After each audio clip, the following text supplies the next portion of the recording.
Hey everyone, welcome back to my channel. I'm Kay, and today we'll be dissecting my one-page CV, which I've used successfully for the past 7 years with a few minor modifications. So this is my actual CV. So a one-page CV can be summarized as a single page with your most recent and relevant education, work, and possibly voluntary experience on a single page, along with all of your contact details. So that ties in with my next point, as many recruiters will only spend around about 30 seconds looking at a CV. Therefore, you need it to be short, concise, and effective at conveying your experience across.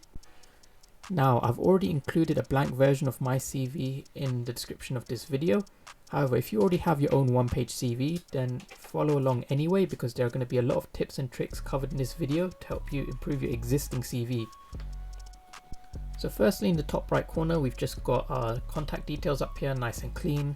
Some people include address, but it's not really necessary. A name, email, and contact number is usually sufficient. You don't need to add a photo of yourself, which I see some people do. This is just about being efficient with the space that we have on our page. So the first part of your CV you can think of as an introductory statement. Relate to the type of role you're looking for. In my one, it's for software development, but you can adapt it for any role.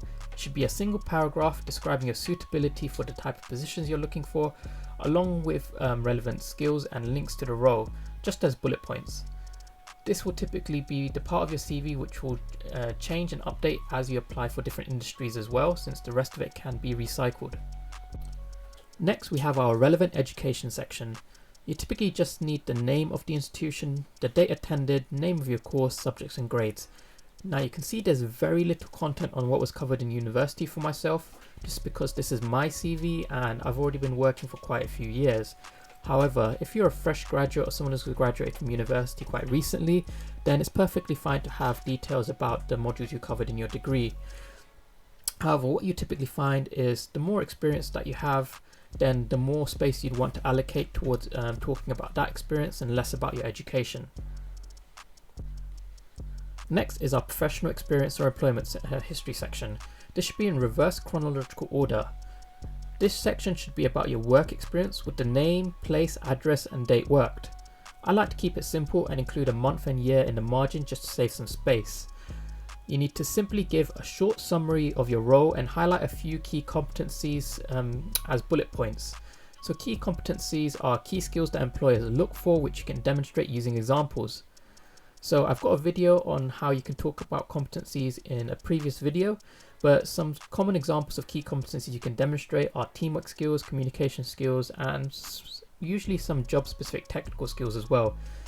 Please don't just write standalone bullet points as I have teamwork skills or I have communication skills, leadership skills, etc. I've seen so many CVs get trashed just because someone's written something like that, because that on its own is not really a credible statement. You want to give examples related to the role that you did, and this is a common mistake that I've seen a lot of people write in their CVs, which I've corrected for them.